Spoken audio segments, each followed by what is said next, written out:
నేడు ఉమ్మడి నెల్లూరు జిల్లాలో టీడీపీ అధినేత చంద్రబాబు నాయుడు పర్యటన కొనసాగుతుంది. ప్రజాగలం పేరుతో రాష్ట్ర వ్యాప్తంగా చంద్రబాబు బహిరంగ సభలు, రోడ్ షోలు నిర్వహిస్తున్నారు. ఇక నెల్లూరు జిల్లా చంద్రబాబు పర్యటనకు సంబంధించి మరిన్ని వివరాలు అందించేందుకు మా ప్రతినిధి మహిద్ సిద్ధంగా ఉన్నారు.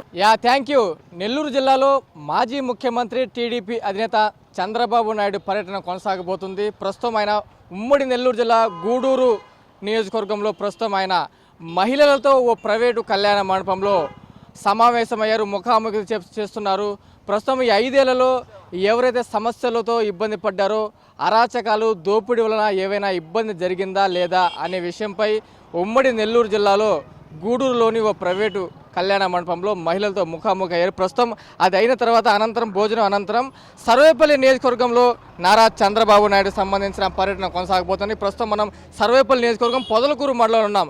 ఈ సభా ప్రాంగణంలోనే నారా చంద్రబాబు నాయుడు బహిరంగ సభ ప్రజాగలం పేరుతో రాష్ట్ర వ్యాప్తంగా ఎన్నికల ప్రచారంలో భాగంగా నారా చంద్రబాబు నాయుడు రాష్ట్ర వ్యాప్తంగా పర్యటన చేస్తున్నారు. ఈ రోడ్ షో పరంగా ప్రస్తుతం ఆయన గూడూరు నియోజకవర్గంలో ఉన్నారు. గూడూరు నియోజకవర్గం అనంతరం భోజనం అనంతరం సర్వేపల్లి నియోజకవర్గంలోని పొదలకూరు మండలంలో ప్రవేశించబోతున్నారు. భారీ బహిరంగ సభ ఏర్పాటు చేయబోతున్నారు. అయితే ఈరోజు చంద్రబాబు నాయుడు సంబంధించిన పుట్టినరోజు నాడు సర్వేపల్లి నియోజకవర్గం పొదలకూరు మండలంలో ఈ యొక్క సభ నిర్వహించడం సర్వేపల్లి పొదలకూరు మండలం చేసుకున్నటువంటి అదృష్టమని మాజీ మంత్రి ఎవరైతే సర్వేపల్లి టీడీపీ కూటమి అభ్యర్థి ఉన్నారో మాజీ మంత్రి సోమిరెడ్డి చంద్రమోహన్ రెడ్డి వ్యాఖ్యానించారు. సర్వేపల్లి నియోజకవర్గంలో ఏదైతే అభివృద్ధి జరిగిందంటే చంద్రబాబు నాయుడు హయాంలో 2014, 2019 నుంచి అభివృద్ధి జరిగింది. మొత్తం సర్వేపల్లి నియోజకవర్గం చంద్రబాబు చేసినట్టు అభివృద్ధి సర్వేపల్లి నియోజకవర్గం జరుగుతుంది. చూస్తున్నాం, ప్రజెంటు విజువల్స్లో చూస్తున్నాం. ఈ ప్రాంగణంలోనే చంద్రబాబు నాయుడు భారీ బహిరంగ సభ చేయబోతున్నారు. మధ్యాహ్నం 3 గంటలకు గూడూరు నుండి పొదలకూరు చేరుకోబోతున్నారు. రోడ్ షో పరంగా ఏదైతే 3 గంటలకే రోడ్ షో సభ అనంతరం ఆయన సత్యవేడు నియోజకవర్గం ప్రవేశించనున్నారు. ఈ సత్యవేడు నియోజకవర్గంలో ఆయన రాష్ట్ర వ్యాప్తంగా ఈ యొక్క ఉమ్మడి నెల్లూరు జిల్లా అనంతరం సత్యవేడు తిరుపతి జిల్లా అయినటువంటి సత్యవేడు నియోజకవర్గంలో ప్రవేశించబోతున్నారు. ప్రస్తుతం ఏర్పాట్లు కూడా ఇక్కడ ఇబ్బంది లేకుండా భారీగా బందోబస్తు కూడా ఏర్పాటు చేశారు చంద్రబాబు రాక కోసం.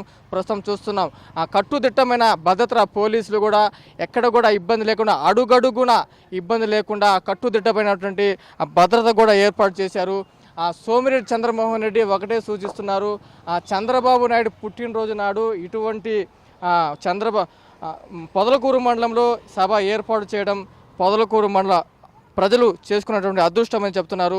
జిల్లా పార్టీ అధ్యక్షుడు సోమిరెడ్డి చంద్రమోహన్ రెడ్డి, అబ్దుల్ అజీజ్ కూడా ఈ ఇద్దరు ఇప్పటికే మర్రిపల్లి సమీపంలో చంద్రబాబు నాయుడు సంబంధించిన హెలిప్యాడ్ కూడా పరిశీలించాడు. ఎక్కడ కూడా ఇబ్బంది లేకుండా చర్యలు ఏర్పాట్లు పూర్తి చేశామని చెప్తున్నారు.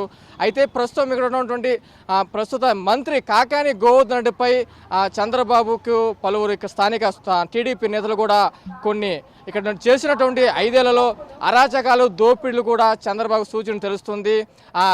కాకాని గోవర్ధన్ రెడ్డి చేసిన దోపిడీలో ఎవరు చేయలేదు, దోపిడీలో ఆయనకి సాటి పోటీ ఎవరు లేరని ఇప్పటికే సోమిరెడ్డి చంద్రమోహన్ రెడ్డి వ్యాఖ్యానించడం జరిగింది. అయితే సోమిరెడ్డి చంద్రమోహన్ రెడ్డి ఇచ్చినటువంటి ఆ యొక్క సమాచారం మేరకు చంద్రబాబు నాయుడు కాకాని గోవర్ధన్ రెడ్డిపై ఎటువంటి వ్యాఖ్యలు చేస్తారనేటువంటిది సర్వేపల్లి నియోజకవర్గంలో కాదు జిల్లా వ్యాప్తంగా అయితే ఆసక్తిగా మారింది. ఇది ప్రస్తుతం నారా చంద్రబాబు సంబంధించిన ఉమ్మడి నెల్లూరు జిల్లా సంబంధించిన వివరాలు. కెమెరా పర్సన్ సునీల్ కుమార్ రెడ్డితో మహిద్, మెగా 9 టీవీ, సర్వేపల్లి పొదలకూరు నుండి.